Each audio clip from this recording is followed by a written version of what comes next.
কথা হচ্ছে সংবিধানের উই দ্য পিপল, খেয়াল রাখতে হবে।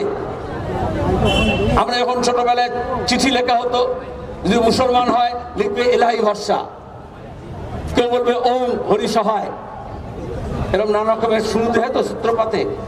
তাহলে ভারত কোন পথে চলবে? ভারতের সংবিধানের প্রথম শব্দ কি আছে?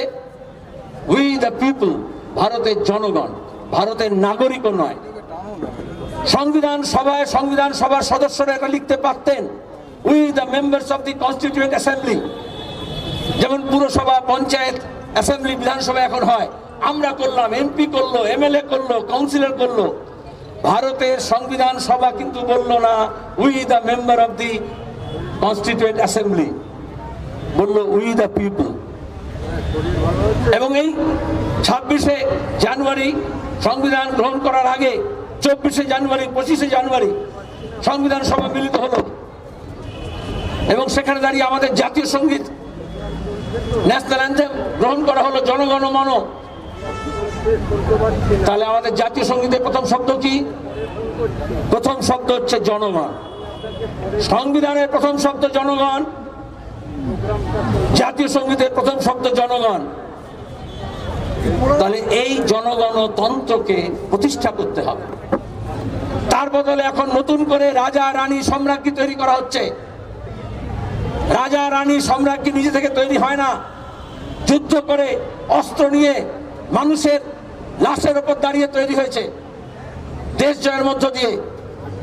আজকেও দাঁড়িয়ে হিংসাকে ব্যবহার করে লাশের পাহাড় করে দিয়ে, মানুষকে খুন করে দিয়ে, দাঙ্গা হাঙ্গামা করে দিয়ে, গণহত্যা করে দিয়ে, তার উপর দাঁড়িয়ে যারা সিংহাসনে বসেন, তিনি সাধারণের কথা বলেন না, তিনি গণতন্ত্রের কথা বলেন না, তিনি জনগণের কথা বলেন না। তাহলে তাকে প্রতিষ্ঠা করার জন্য, ক্রেডিবিলিটি তৈরি করার জন্য, অ্যাকসেপ্টেন্স তৈরি করার জন্য বলা হতো ভগবান, ঈশ্বর, আল্লাহ তাকে প্রেরণ করেছেন। রাজা বা রানীকে বলা হয় তাকে ধর্মের একটা স্ট্যান্ড করে দিতে হয়, অ্যাটেস্ট করে দিতে হয়, তাহলে তার গ্রহণযোগ্যতা বাড়ে। আজকের দিনে আর গোটা বিশ্বে মুক্তিকামী জনগণের স্বাধীনতা আন্দোলনের পরে এখন আর ক্রাউন শাসন করে না। তাই এখন যারা স্বৈরতন্ত্র কায়েম করতে চায়, ফ্যাসিবাদ কায়েম করতে চায়, তারা রাজ মুকুটের বদলে ধর্মীয় মুকুট পরার চেষ্টা করে। মিডিয়া দিয়ে, খবরের কাগজ দিয়ে, কখনো পার্লামেন্ট ভবনের উদ্বোধনের নাম করে, কখনো দাঁড়িয়ে রাম মন্দির উদ্বোধনের নাম করে নিজেকে ধর্মগুরু হিসেবে প্রতিষ্ঠা করতে চায়। আমাদের সংবিধান যেমন জনগণের কথা বলেছে, গীতায় তেমনি বলা হয়েছে যদা এরা এই ধর্মস্য গ্লানির্ভবতু ভারত, তখন আবির্ভাব হয় না। আমাদের বিশ্বাসের মধ্যে, আমাদের সভ্যতার মধ্যে একেবারে কুড়ে কুড়ে ঢুকিয়ে দেওয়া হয়েছে। যখনই বেকারি বাড়বে, দারিদ্র্য বাড়বে, আকাল হবে, দুষ্কাল হবে, মানুষ সংকটে পড়বে, তখন তাকিয়ে দেখবে একজন কোনো একটা অবতার চলে আসছে। এই জন্য এখন ভবতারিণী নয়, কিন্তু অবতারিণী নামানো হচ্ছে রাজ্যে, দেশে নামানো হচ্ছে কোনো একটা অবতার, যাতে দাঁড়িয়ে তারা বলতে পারে দেখো আমার যে রাজমুকুট আছে তার মধ্যে একটা রিলিজিয়াস স্যাংশন আছে, ধর্মীয় সংস্থান আছে। তখন বলা হচ্ছে সংবিধানকে পাশে সরিয়ে দাও, গীতা হবে আমাদের দেশের। এরকম সব দেশে বলা আছে। আজকে যে আরব দেশগুলো বলছেন, তারা বলেছে কোরআন হবে আমার।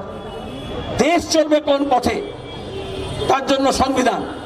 সংসদ চলবে কোন পথে, রাষ্ট্রপতি চলবেন কোন পথে, রাজ্য সরকার চলবে কোন পথে, মানুষের দিশা কি হবে, দেশের দিশা কি হবে, তা নির্ভর করে সংবিধানের উপরে দাঁড়িয়ে।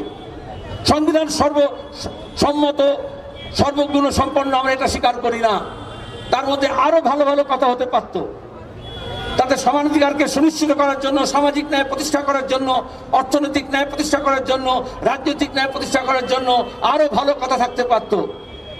কিন্তু বেস্ট অফ দ্য থিং এই মুহূর্তে যা আছে, আমরা যদি বলি না ধর্মগ্রন্থ দিয়ে পরিচালিত হবে, আমাদের দেশ যদি ধর্মনিরপেক্ষ না হয় তাহলে কখনোই গণতন্ত্র থাকবে না।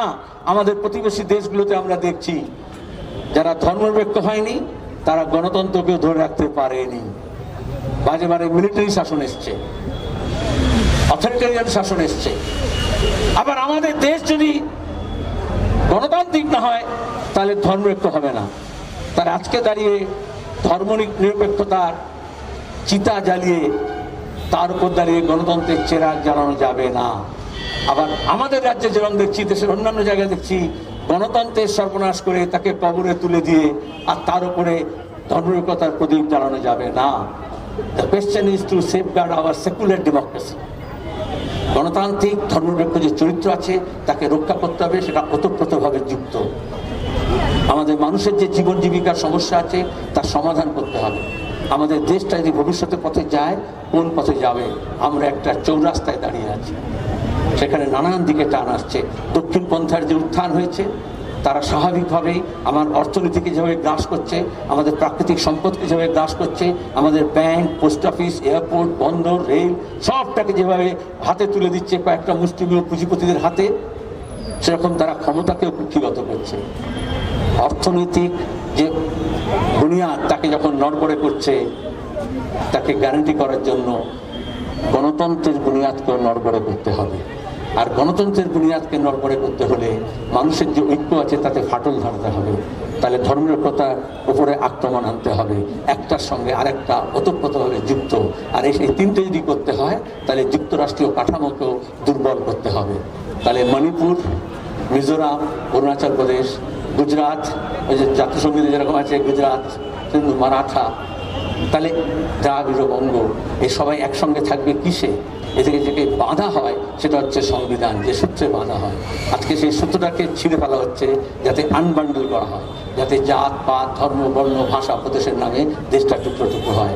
তার আজকের যে শপথ, শুধু সংবিধান রক্ষা করার শপথ নয়, দেশের ঐক্য রক্ষা করার শপথ, সংহতি রক্ষার শপথ, শান্তি রক্ষার জন্য। আমাদের দেশের মন্ত্র বলা হয়েছিল রাজধর্ম কি হবে, রাষ্ট্রধর্ম বলা হয়েছিল সত্যমেব জয়তে। ওই যে চারটে বাঘ আছে, তিনটে দেখা যায়, বৌদ্ধ সংস্কৃতি থেকে নেওয়া হয়েছে।